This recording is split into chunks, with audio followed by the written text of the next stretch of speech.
የኮንስትራክሽን ስራ እንዴት ነው? እንዴትስ ይመጣል? ምንስ ተብሎ ይመጣል?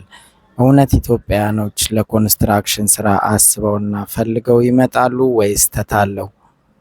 በማይሆን ደላላ ተታለው ይመጣሉ ወይስ ፈልገውት ስራውን ወደው ነው የሚመጡት?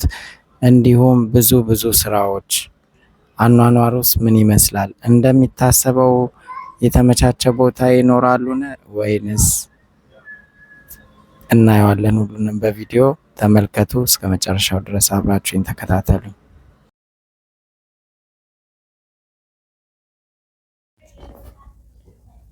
ሰላም የዩቲዩብ ተከታታዮቼ፣ ሰላማችሁ በእግዚአብሔር ሰላማችሁ ይብዛ።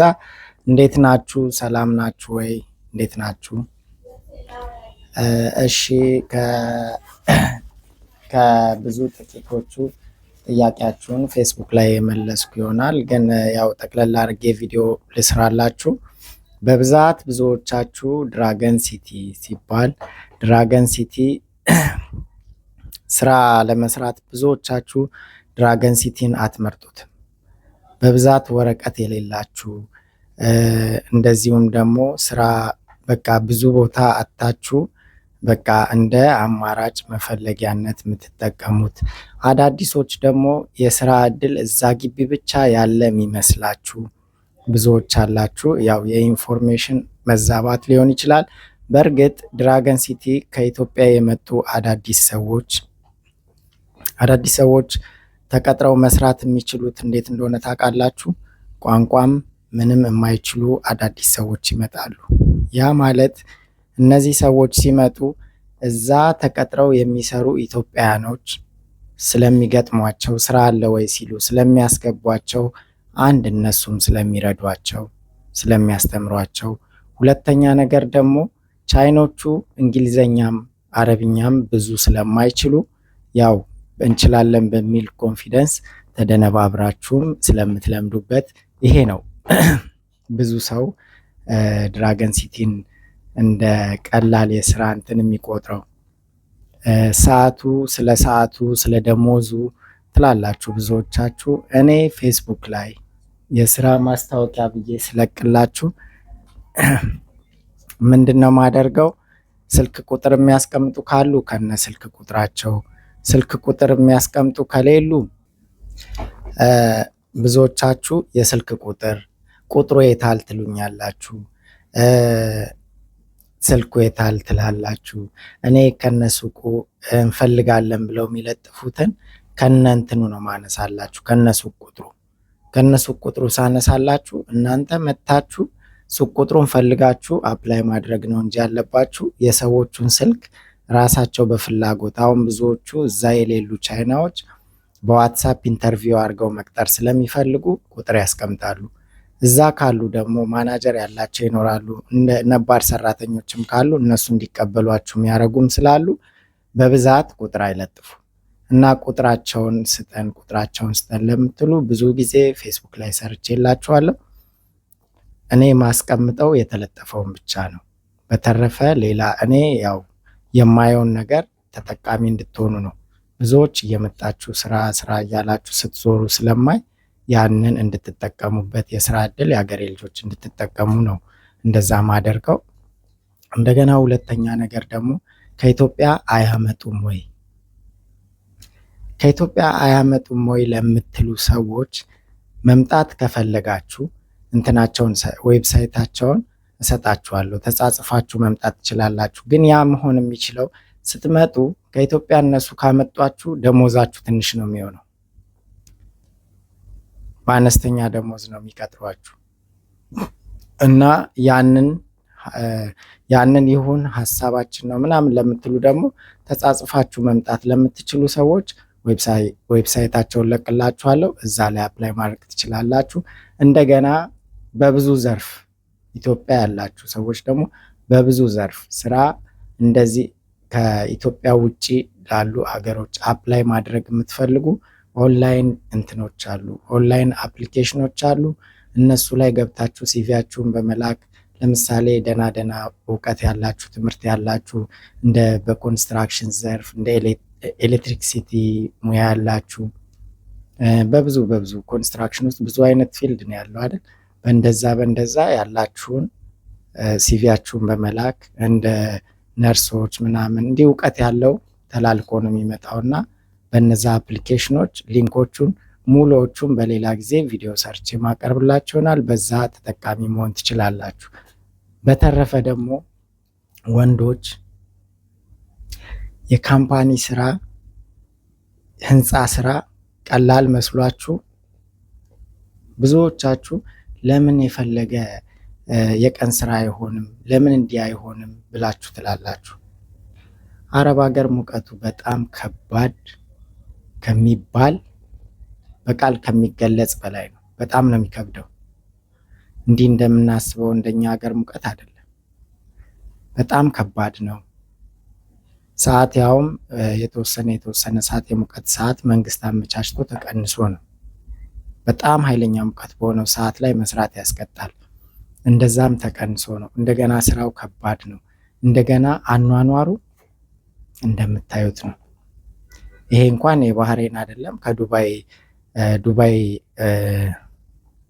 ዱባይ የህንፃ ስራ ውስጥ የሚሰሩ ኮንስትራክሽን ውስጥ የሚሰሩ ልጆች የሩም አኗኗራቸው እንዴት እንደሆነ ከነሱ ያመጣሁት ቪዲዮ ነው። ቀንጭቤ ተመልከቱት እስቲ። እሱን አብረን እንመልከት።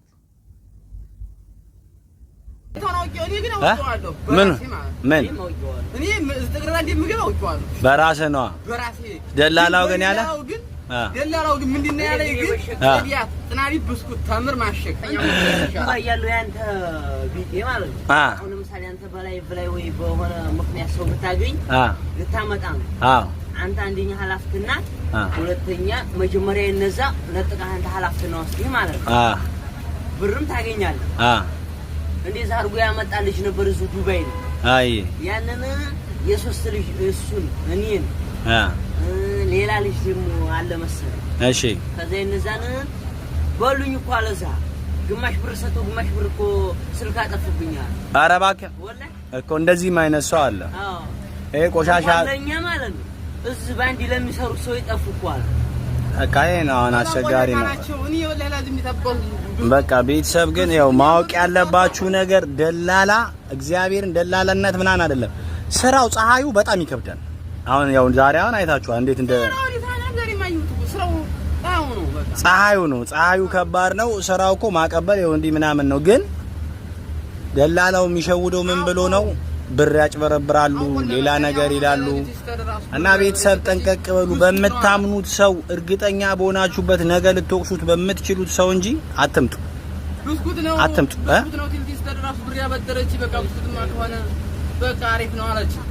አሪፍ ነው በቃ ብር አበደረች 200 ሺህ ብስኩት ልታሽግ ማለት ነው። ብስኩት ላሽግ እየበላው ያሽጋለሁ ብዬ ነበር የኔ ሐሳብ። ግን አርማታጅ ወደኩ ጉዲታ ያቻው ግን አውቀዋል። ኢትስ ቬሪ ሃርድ። እንግዲህ ያው ኢንጂነራችን እሱ ነው አዛዣችን ኢንዲያን ፐርሰን ነውና ብቻ ይሁን። ከሞላ ጎደል ደላላ አትመኑ፣ ደላላ እንዳታምኑ። በማርያም እርግጠኛ ካልሆናችሁ ብራችሁን አታባክኑ። እግዚአብሔር እርግጠኛ ካልሆናችሁ አታባክኑ። አዎ ብራችሁን እርግጠኛ ካልሆናችሁ እንዲያታባክኑ ነግራችሁን ነገር በቃ ነው። ቤተሰብ ትልቁም ነግራችሁ ነገር እሱን ነው። አመተው የሚሰቃዩ አሉ። በቃ አንድ ፊቱ ጥግረራውን እንደኛ አይነት ወንድም ከተገኘ በቃ በእንደኛ አይነት ወንድም ብንመጡ የተሻለ ሐሳብ ነው። እኛም በላችሁ በቃ። ስለዚህ ግን የደላላ ብስኩት ነው፣ ተምር ነው፣ ካርቶን ነው፣ ፕላስቲክ ነው እያለ ይጫወትብሃል። ሞላ አርማታ ብቻ ነው ዱባይ ላይ ያለው። በቃ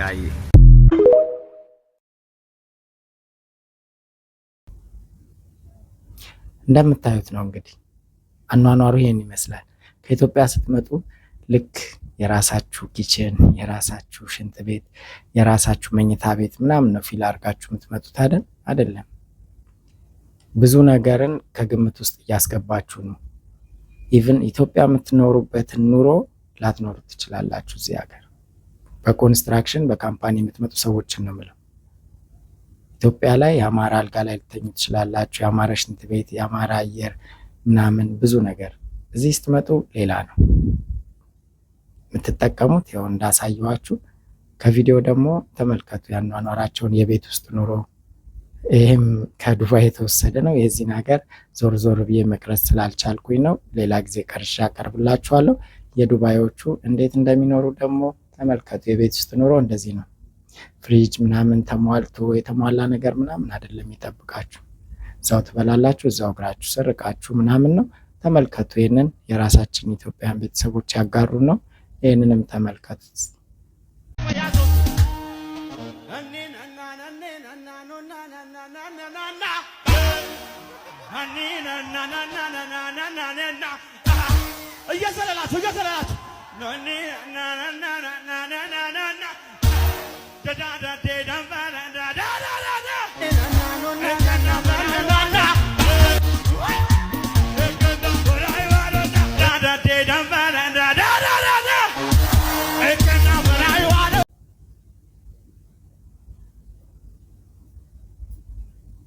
ይህን ይመስላል። ይሄም እንደዚህ ነው። ብዙ ነገሩ ብዙ ነገሩ ከምታስቡት ተቃራኒ፣ ከምታስቡት በላይ፣ ከምታስቡት ውጪ ሆኖ ነው የምታገኙት። ምክንያቱም እኛ ከአገራችን ስንመጣ አስበን የምንወጣው የተመቻቸ ደስ የሚል ህይወት፣ ደስ የሚል ስራ።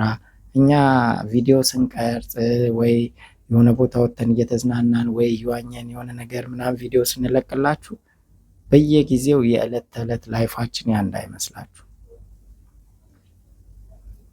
ሰርተን ወይ በወር አንዴ የምናገኛት እረፍት ነው የምትሆነው። አለበለዚያ ደግሞ 13 ሰዓት ሰርተን ከዛ ድካማችንን ተወጥ አድርገን መዝናናት አለብን ብለን ካሰብን ከዛች ሰዓት ላይ ቆርጠን የምናደርጋት ነገር ናት እንጂ ሙሉ ሰዓታችን በእንዲህ በመዝናናት በመቀመጥ በእንደዚህ የምናሳልፈው አይደለም። ሁሉን ሰዓታችንን በስራ ነው የምናሳልፈው በብዛት። ብዙዎች እንግዲህ እንደዚህ ሰዓታችን ሙሉ ጊዜያቸው የሚጠቀሙ ሰዎች ይኖራሉ ወይ? ይህንን ያላቅም።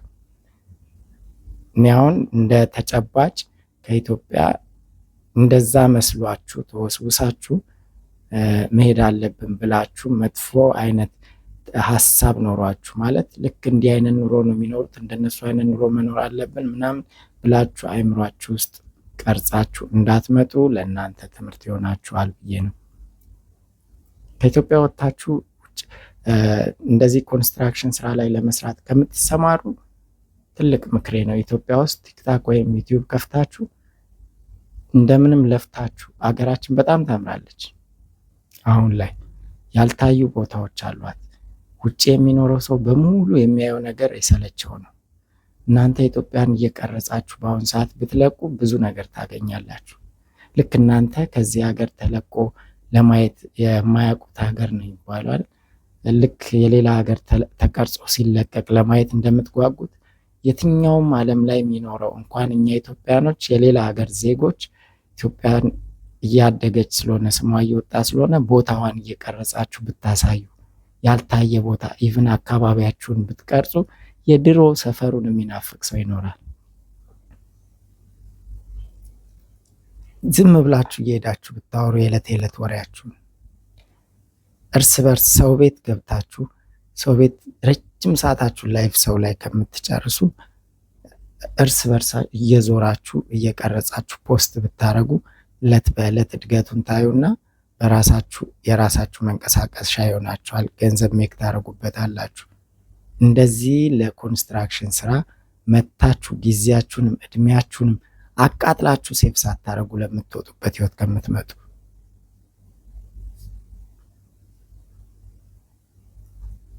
እና ይኸው ቪዲዮን አስቀምጥላችኋለሁ። ቪዲዮን ይሁንና ሀሳባችሁን አሁንም በፌስቡክ አጋሩኝ። የምትፈልጉትንም ቪዲዮ እቀርጽላችኋለሁ። ካለኝ ከስራ ሰዓቴ የተወሰነች ለእናንተ ለማጋራት ነው በዚህ ሰዓት የምመጣው። ቀን ቀን ላይቭ ላይ ያለሁኝ ተከታተሉ። እንደገና ደግሞ ረዘም ያለ ቪዲዮ ደግሞ ሁሉንም ያካተተ በደንብ አድርጌ ሰርች አቀርብላችኋለሁ። ወዳችኋለሁ። አመሰግናለሁ። መልካም ምሽት ይሁንላችሁ።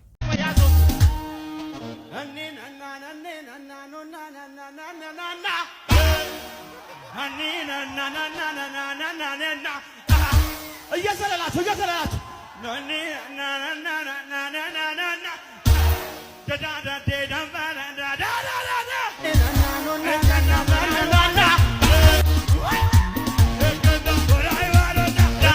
Dum